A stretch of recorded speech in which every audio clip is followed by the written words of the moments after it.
بسم اللہ الرحمن الرحیم۔ سورہ رعد یعنی زوردار آواز کو کہتے ہیں۔ اب جو سورہ پڑھا گیا ہے اس کا نام سورہ رعد ہے۔ بہت سختی کے ساتھ جو آواز آتی ہے جس سے لوگوں کے دل پھٹ جاتے ہیں، اس کے بارے میں یہ آواز کے بارے میں کہا گیا ہے۔ جیسا قیامت کے تذکرے کے بارے میں کہا گیا ہے کہ جس وقت سور پھونکنے والا سور پھونکے گا تو اس کی شکل یہ ہوگی کہ وہ ایک سینگ کی شکل میں اس کے منہ میں کوئی چیز رہے گی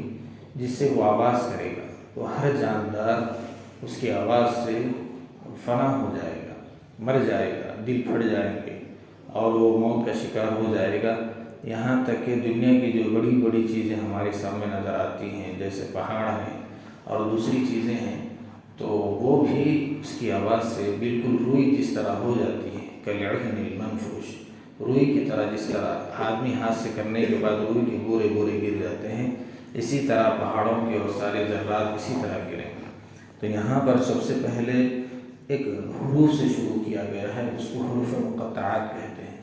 حروف مقطعات کا مطلب یہ ہے کہ اللہ رب العزت کے علاوہ اس کے معنی کوئی نہیں جانتا۔ تو اللہ رب العزت نے چونکہ عرب قرآن کو نہیں مانتے تھے اور یہ کہتے تھے کہ یہ اللہ کے رسول کی طرف سے بنایا ہوا کلام ہے، تو اللہ رب العزت فرما رہے ہیں اگر یہ انسان کا بنایا ہوا کلام ہے تو ہم جو آیتیں اتار رہے ہیں اس سے پہلے کچھ ایسے حروف اتاریں گے جس کے معنی آپ بتائیے۔ تو وہاں پر کفار عاجز آ گئے۔ اس کے بعد یہاں پر توحید کا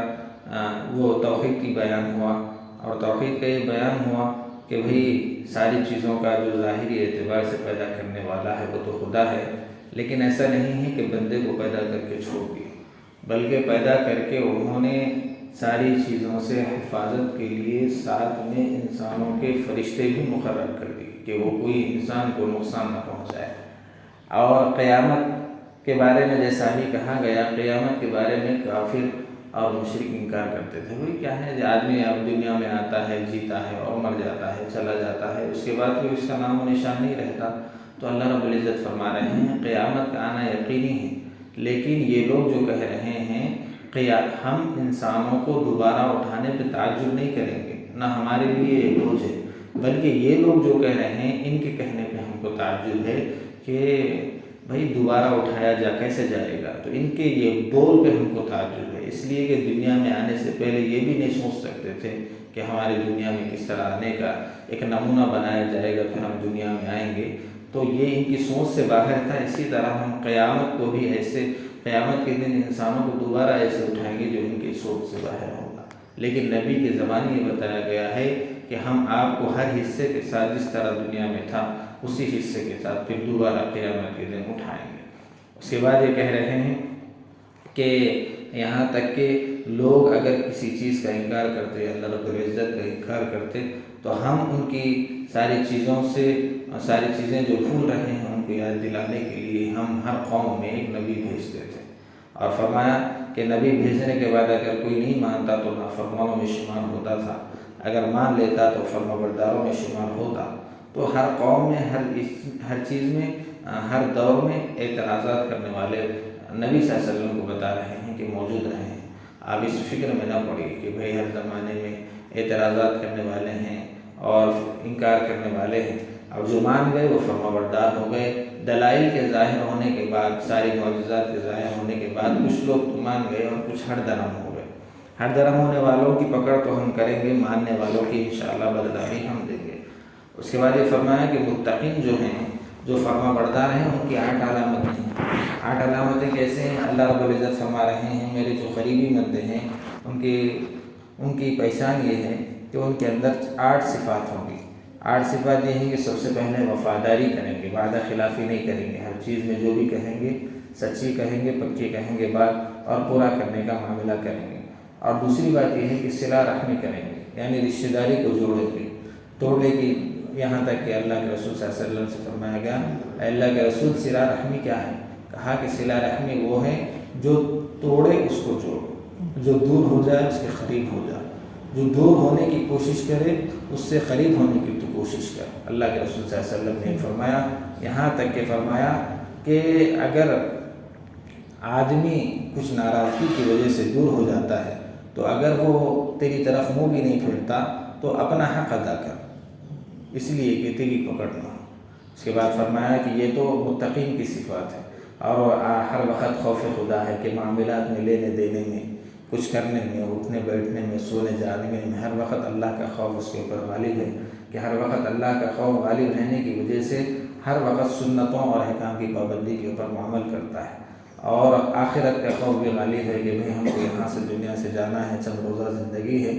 آخرت میں اٹھ کر حساب کتاب ہم کو دینا ہے، یہ چیز فرمائی گئی۔ اس کے بعد کیا ہے، آدمی ہر وقت جب بھی حالات آتے ہیں، کوئی چیز ہوتی ہے تو صبر کا پیمانہ اس کے وقت ہر وقت لبریز رہتا ہے، کہ بھئی بات میں وہ گالی نہیں دیتا، بات میں جھوٹ نہیں بولتا، بات میں جذباتی نہیں ہوتا، ہر چیز معاملے میں صبر سے کام لیتا ہے، یہ متقین کی صفات ہے۔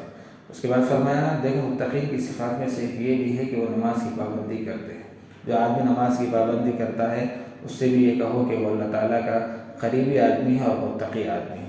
اور یہ ہے کہ دوسری اور صفت ایک یہ بھی ہے کہ وہ جب بھی آتا ہے اس سے جو کچھ بھی ہوتا ہے وہ ہر وقت سائل کو دینے کی فکر میں رہتا ہے، یعنی صدقے کی عادت رہتی ہے، 1 روپیہ دیا، 5 روپے دیا، اپنی حیثیت کے مطابق وہ صدقہ کرتا رہتا ہے۔ اور کیا ہے، برائی کا بدلہ، جب بھی کسی کی برائی ہو اگر وہ بدلہ لینے کی طاقت رکھتا ہے لیکن پھر بھی خاموش ہے تو یہ بھی ایک متقین کی صفات ہے۔ اور فرمایا برے لوگوں کی علامتیں 3 فرمائی گئی اس کے اندر۔ ایک تو کیا ہے کہ جب بھی کوئی وعدہ کر رہا وعدہ خلافی کر رہا، کہ بھئی میں کرنا ہے وعدہ خلافی کر رہا ہوں، وہ کرنا ہے وعدہ خلافی کر رہا ہوں، تو یہ برے لوگوں کی علامت ہے۔ اللہ کے رسول صلی اللہ علیہ وسلم نے فرمایا منافقین کی 3 علامتیں ہیں، اس میں سب سے پہلی علامت وعدہ خلافی کرنا ہے، اور سب سے سخت عذاب قیامت کے دن منافقوں کو دیا جائے گا، کافروں سے اور مشرکوں سے بھی سخت عذاب منافقوں کو دیا جائے گا کہ وہ ایمان کو ظاہر کر کے ایمان کے خلاف کام کرتے ہیں۔ تو فرمایا کہ منافقین کی علامتوں میں سے ایک علامت کیا ہے، وعدہ خلافی، اور یہ برے لوگوں کی علامت فرمائی گئی ہے۔ دوسری بات یہ ہے کہ وہ ہر وقت جہاں کہیں بھی ہو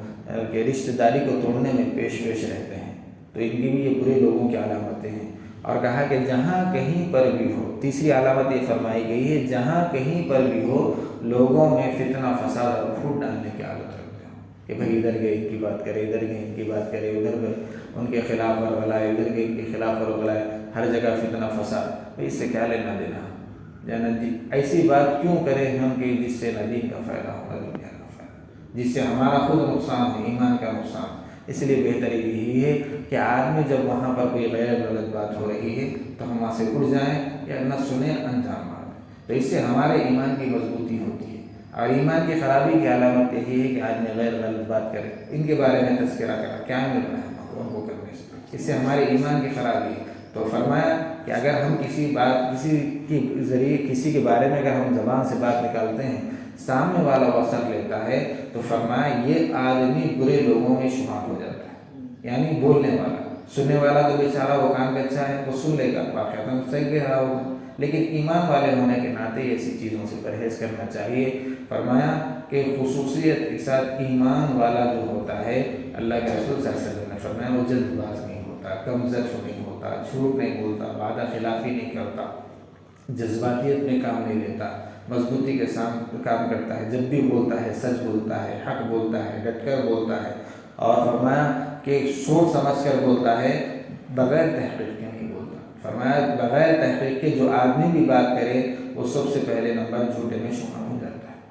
تو جب جھوٹا ہوتا ہے تو اللہ کے رسول صلی اللہ علیہ وسلم نے فرمایا کہ جھوٹا جہنمیوں میں ہے۔ آدمی ایک جھوٹ بولتا ہے، 2 جھوٹ بولتا ہے، 3 جھوٹ بولتا ہے، یہاں تک کہ جھوٹ بولتے بولتے جہنمیوں کی فہرست میں آ جاتا ہے۔ تو اسی وجہ سے فرمایا فساد، جو زمین میں فساد پھیلاتے ہیں ان کے بارے میں کر رہے ہیں تذکرہ، ان کے بارے میں کر رہے ہیں، ایسے اور کر رہے ہیں، تو یہ کہا کہ یہ بھی برے لوگوں کی علامتوں میں سے ایک علامت ہے جس سے ہم کو پرہیز کرنے کے لیے بتایا گیا۔